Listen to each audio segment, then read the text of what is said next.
Guys വീട്ടിൽ നിന്ന് അമ്മയ്ക്ക് ടാറ്റയും പറഞ്ഞ് നേരെ വണ്ടിയെടുത്ത് ഞങ്ങൾ എങ്ങോട്ടാ പോകുന്നതെന്ന് അറിയാമോ? ഗൈസ് ഇതെന്റെ ലൈഫിലെ ഫസ്റ്റ് ടൈം നടക്കാൻ പോകുന്ന ഒരു സംഭവമാണ്. അപ്പൊ എന്താന്ന് വെച്ചാൽ ചേട്ടാ നമ്മൾ എങ്ങോട്ടാ പോകുന്നത്? അമ്മൂസിനെ കളയാൻ. ഗൈസ് നമ്മൾ തായ്ലാൻഡ് പോണ്. ഫസ്റ്റ് ഇന്റർനാഷണൽ എയർപോർട്ട് ആണ്. ഫസ്റ്റ് ഇന്റർനാഷണൽ ട്രിപ്പാണ്. ആദ്യമായിട്ടാണ് ട്രിവാൻഡ്രത്തെ എയർപോർട്ടിൽ വരുന്നത്. ആദ്യത്തെ എയർപോർട്ട് ട്രിപ്പാണെന്ന് പറയാം. രണ്ടും, ആദ്യത്തെ എയർപോർട്ട് ട്രിപ്പും ആദ്യത്തെ ഇന്റർനാഷണൽ ട്രിപ്പും എല്ലാം ആദ്യത്തെയാണ് ഗൈസ്. പിന്നെ തായ്ലൻഡിൽ ഭർത്താവിന്റെ കൂടെ അത് കൊള്ളൂല്ലേ? അതുപോലെ ഗൈസ് ഇപ്പോഴത്തെ നൈറ്റ് ഒക്കെ കാണാൻ നല്ല രസമുണ്ടായിട്ട്. നമ്മുടെ ഫ്ലൈറ്റ് 12:30 12:30 ഗൈസ്. സമയം ഇപ്പം 10:30.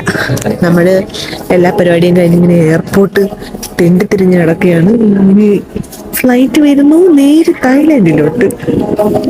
പട്ടിൽ കണക്ക് ഇരിക്കുന്ന ഒരു കസേര നമ്മൾ കുറച്ചും കൂടെ ഇവിടെ നിന്ന് ഇരിക്കാൻ വിചാരിച്ചു. നമ്മുടെ ഇമിഗ്രേഷൻ പ്രോസസ് എല്ലാം കഴിഞ്ഞ് ആദ്യമായിട്ട് ഗൈസ് ഇതെന്റെ ആദ്യത്തെ ഇന്റർനാഷണൽ ട്രിപ്പ് മാത്രമല്ല, ഫ്ലൈറ്റിൽ തന്നെ ഞാൻ ആദ്യമായിട്ടാണ് കയറുന്നത്. അതിന് നല്ല എക്സൈറ്റ്മെന്റ് ഉണ്ട്. എന്തോ ഭാഗ്യത്തിന് എനിക്ക് വിൻഡോ സീറ്റ് കിട്ടി. പക്ഷേ ചേട്ടൻ ഞാനും അങ്ങ് ദൂരെ ആയിപ്പോയി.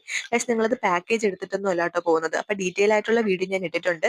നിങ്ങൾ ആരെങ്കിലും ഒറ്റയ്ക്ക് പോകാൻ ആഗ്രഹിക്കുന്നവരാണെങ്കിൽ അതൊക്കെ ഒന്ന് കണ്ടിട്ട് നമുക്ക് രണ്ടാക്കും കൂടി ഈ ഒരു ട്രിപ്പിന് എത്ര കോസ്റ്റ് ആയി എന്ന് എല്ലാ ഡീറ്റെയിൽസും അതിനകത്തുണ്ട്. അപ്പൊ വന്നപ്പോൾ തന്നെ 7-Eleven നിന്ന് ഞാൻ ഫുഡ് വാങ്ങിച്ചു. എനിക്കാണെങ്കിൽ വിശന്നിട്ട് വയ്യായിരുന്നു.